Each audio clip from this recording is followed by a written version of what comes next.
আজকে আরও একটা ইম্পর্টেন্ট চাকরির খবর নিয়ে চলে এসেছি, যেটা এসেছে আইডিবিআই ব্যাংকের তরফ থেকে। আইডিবিআই ব্যাংকের জুনিয়র অ্যাসিস্ট্যান্ট ম্যানেজার পোস্টের জন্য 676 জন আবেদনকারীকে নেওয়া হচ্ছে। যথেষ্ট ভালো পোস্টের একটা চাকরি, তোমরা অনায়াসে পেতে পারবে। তাই ভিডিওটাকে অবশ্যই শেষ পর্যন্ত দেখো, স্কিপ করলে কিন্তু কোনো ইম্পর্টেন্ট পার্ট মিস হয়ে যেতে পারে।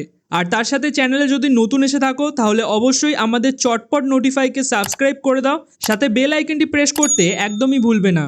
চলো তাহলে আমরা সম্পূর্ণ নোটিশটা ডিটেলসে দেখে নিই।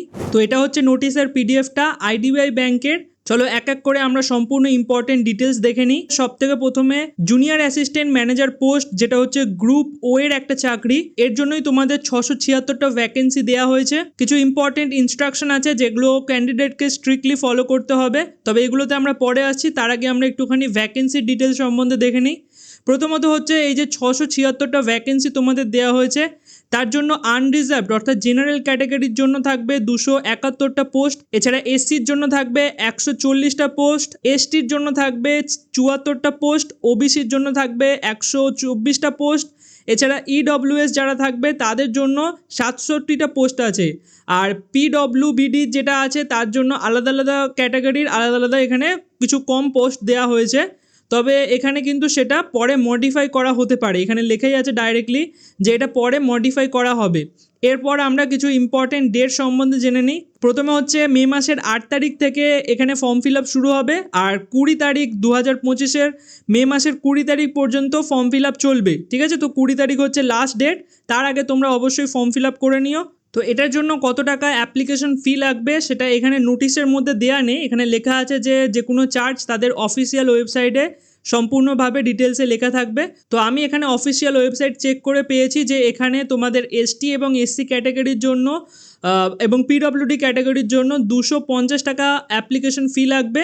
আর যারা আদার ক্যান্ডিডেট আছো, যারা জেনারেলে আছো, তাদের জন্য 1050 লাগবে। যেহেতু এটা একটা ব্যাঙ্কিংয়ের পরীক্ষা, তো তার জন্য এর অ্যাপ্লিকেশন কস্টটাও একটু বেশি থাকে। আর এর পেমেন্ট তোমাদের অনলাইনেই করে দিতে হবে। তো চলো এরপর আমরা নোটিশে আবার ফিরে যাই। এর পরের ইম্পর্টেন্ট পয়েন্ট যেটা হচ্ছে এলিজিবিলিটি ক্রাইটেরিয়া, অর্থাৎ কাদের কাদের নেওয়া হবে। প্রথমত হচ্ছে এজ, যাদের বয়স হচ্ছে 20 বছর মিনিমাম লাগবে এবং ম্যাক্সিমাম 25 বছরের হতে হবে। ঠিক আছে, আর এখানে এক্সট্রা করে লিখে দেওয়া হয়েছে 2000 সালের মে মাসের 2 তারিখের আগে যেন জন্ম না হয়, আর মে 1 তারিখ 2005-এর পরে যেন জন্ম না হয়। ঠিক আছে, তো এখানে এটা ডিটেলসে লিখে দেওয়া হয়েছে। এরপর হচ্ছে এডুকেশন কোয়ালিফিকেশান, ব্যাচেলার যে কোনো ডিগ্রি লাগবে, অর্থাৎ যে কোনো বিএ বিকম যে কোনো ব্যাচেলার ডিগ্রি যেটা গ্র্যাজুয়েট হলে দেয় সেটা লাগবে। তাতে মিনিমাম 60% মার্কস হতে হবে জেনারেলদের জন্য। আর এসটি এসসি পিডব্লিউবিডি যারা ক্যান্ডিডেট আছো তাদের জন্য 55% মার্কস হলেই হবে। এর পরের ইম্পর্টেন্ট পয়েন্ট হচ্ছে কম্পিউটার লিটারেসি, অর্থাৎ তোমাদের কম্পিউটার সম্বন্ধে যে বেসিক নলেজগুলো হয় সেগুলো অবশ্যই জানতে হবে। এর পরে ইম্পর্টেন্ট পয়েন্টে আমরা আসছি। তো এখানে স্পষ্ট করেই বলে দেওয়া হয়েছে যারা সিলেক্টেড ক্যান্ডিডেট হবে, অর্থাৎ যারা পরীক্ষা দেওয়ার পর পাস করবে, তাদের যে ডকুমেন্ট ভেরিফিকেশন হবে, সেখানে যে ডকুমেন্টগুলো তোমরা আপলোড করবে সেই ডকুমেন্টগুলোতে যেন যেরকম চাওয়া হয়েছে ব্যাংকের তরফ থেকে, অর্থাৎ 60% জেনারেলদের জন্য আর 55% এসটি এসসিদের জন্য, তো সেগুলো যেন একদম ঠিকঠাক মতন হয়। যদি এরকম না হয় তাহলে কিন্তু তোমাদের সিলেক্ট হওয়ার পরেও কিন্তু ডকুমেন্ট ভেরিফিকেশনে তোমরা আটকে যাবে, সেখানে কিন্তু তোমাদের ক্যান্সেল করে দেওয়া হবে।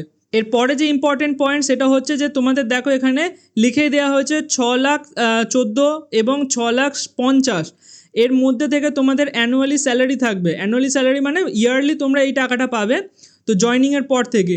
ঠিক আছে, তো মান্থলি যদি রাফলি হিসাব করা হয় তোমরা 50,000-এর কাছাকাছি স্যালারি পেয়ে যাবে। ঠিক আছে, একদম ভালো লেভেলের একটা স্যালারি তোমরা পেয়ে যাবে। এরপরে যে ইম্পর্টেন্ট পয়েন্ট সেটা হচ্ছে যে কিছু এখানে টার্মস দেওয়া হয়েছে অ্যাপয়েন্টমেন্টের জন্য। তো এখানে প্রথম যে পয়েন্টটা বলা হয়েছে সেটা হচ্ছে যে জুনিয়র অ্যাসিস্ট্যান্ট ম্যানেজার, যেটা গ্রেড ওয়ের পোস্ট, তার প্রাথমিক নিয়োগে যোগদানের তারিখ থেকে 1 বছরের জন্য প্রবেশের শিক্ষা নবিশ কাল থাকবে। এবং এখানে আরও এক্সট্রা করে বলা হয়েছে যে ব্যাংক চাইলে এটাকে আরও বাড়াতে পারে। সহজ কথায় বললে চাকরি নিযুক্ত হওয়ার পর প্রথম 1 বছর আপনাকে পর্যবেক্ষণ করা হবে এবং ব্যাংক তারপর আপনার পারফরমেন্স দেখে সিদ্ধান্ত নেবে যে আপনি স্থায়ী হবেন কি না। এবং প্রয়োজনে এই সময়সীমাটা 1 বছরের বেশিও হতে পারে। এর পরের যে ইম্পর্টেন্ট পয়েন্টটা দেওয়া হয়েছে সেটা হচ্ছে যে প্রার্থীদের কোনো একটি নির্দিষ্ট শহরে দেওয়া হবে না, ব্যাংক যেখানে প্রয়োজন বোধ করবে সেখানেই তোমাদেরকে নিয়োগ বা বদলি করা হবে। তো সেটা ভারতের মধ্যেও হতে পারে, আবার ভারতের বাইরেও হতে পারে। ভারতের বাইরে কাজ করলে এই যে স্যালারিটা আছে তোমাদের আরও বেশি বেড়ে যাবে। এরপরে আরও বলা হয়েছে যে তোমাদের সিলেকশন প্রসেস কীরকম হবে। প্রথমত এটা একটা অনলাইন টেস্ট হবে, তারপরে ডকুমেন্ট ভেরিফিকেশন হবে, তারপরে পার্সোনাল ইন্টারভিউ হবে। ঠিক আছে বন্ধুরা, এখানে পার্সোনাল ইন্টারভিউ আছে, তো ইন্টারভিউ হবে, তারপরে তোমাদের যে মেডিকেল টেস্ট হয় সেটা হবে। তো এরপরে দেখা যাক কী কী তোমাদের এক্সামের মধ্যে সাবজেক্ট থাকবে। প্রথমে থাকবে লজিক্যাল রিজনিং, যেখানে 60টা প্রশ্ন থাকবে এবং 60 মার্কস থাকবে, আর টোটাল তোমাদের 40 মিনিট সময় দেওয়া হবে। এরপরে সেকেন্ড থাকবে আমাদের ইংলিশ ল্যাঙ্গুয়েজ, যেখানে 40টা প্রশ্ন থাকবে এবং 40 নাম্বার থাকবে, এর জন্য 20 মিনিট তোমরা পাবে।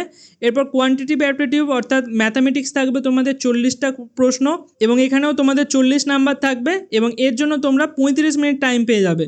আর শেষে তোমাদের জেনারেল ইকোনমি বা ব্যাংকিং অ্যাওয়ারনেসের ওপর বা কম্পিউটার আইটি এই সমস্ত কিছু মিশিয়ে একটা প্রশ্ন তৈরি করা হবে, যার জন্য তোমাদের 60 মার্কস থাকবে এবং এর জন্য তোমরা 25 মিনিট টাইম পাবে। এরপর এখানে বলে দেওয়া হয়েছে যে মিনিমাম কোয়ালিফিকেশন মার্কস যেটা থাকবে সেটা ডিসাইড করা হবে ব্যাংকে কত অ্যাভেলেবেল ভ্যাকেন্সি আছে তার ওপর, এবং তারপর দেখো মিনিমাম কত কাট অফ যায় সেটার ওপর ডিসাইড করা হবে। তো তোমরা এই এক্সামের জন্য টোটাল 120 মিনিট টাইম পেয়ে যাবে। এরপরে আরও কিছু ইম্পর্টেন্ট পয়েন্ট বলা হয়েছে, যদি তোমরা ভুল আনসার দাও তাহলে প্রত্যেকটা আনসারের জন্য ভুল আনসারের জন্য 0.25 করে অর্থাৎ 1/4 করে তোমাদের মার্কস কাটা হবে, যেরকমটা বেশিরভাগ কম্পিটিটিভ এক্সামেই হয়ে থাকে। এরপরে আর এখানে সেরকম কিছু ইম্পর্টেন্ট নেই। এবার নিচে আমরা আসছি পার্সোনাল ইন্টারভিউ তোমাদের কি হবে। তো এটাও তোমাদের নাম্বার অফ ভ্যাকেন্সি এবং কাট অফের ওপর ডিসাইড করা হবে যে তোমাদের ইন্টারভিউতে কীরকম কি আসবে প্রশ্ন। আর এখানে বলে দেওয়া হয়েছে যে তোমাদের ইন্টারভিউ প্রসেস হওয়ার পর তবেই কিন্তু তোমাদের যে অ্যাকচুয়াল যে ওটিতে অর্থাৎ যে অনলাইন টেস্টটা হয়েছিল তার মার্কসটা তোমাদের বলা হবে, তার আগে কিন্তু শেয়ার করা হবে না। এছাড়া এখানে আরও বলা হয়েছে যে তোমাদের ইন্টারভিউর জন্য টোটাল 100 মার্কস থাকবে এবং তোমাদের স্কোর করতে হবে জেনারেলদের জন্য কিন্তু 50% স্কোর করতে হবে ইন্টারভিউর মধ্যেই, আর 45% স্কোর করতে হবে এসটি এসসি ওবিসি এবং পিডব্লিউডি যারা ক্যান্ডিডেট আছে তাদের জন্য। আর একটা লাস্ট এখানে ইম্পর্টেন্ট পয়েন্ট আছে, সেটা আমি এখানে বলে দিচ্ছি। ঠিক আছে, তো যাদের ন্যাশনালিটি অর্থাৎ সিটিজেনশিপ আছে সেটার ওপরে একটা এখানে টপিক বলে দেওয়া হয়েছে। যদি তোমরা ইন্ডিয়ান সিটিজেন হও তো কোনো অসুবিধা নেই, তোমরা অনায়াসে অ্যাপ্লিকেন্ট করতে পারো। আর যারা বাইরের দেশ থেকে এসছো যেমন নেপাল, ভুটান, তিব্বত এই সমস্ত জায়গা থেকে এসছো, ঠিক আছে, রিফিউজি টাইপের, তো তাদের এখানে কমসে কম 1 জানুয়ারি 1962 তার আগে আসতে হবে।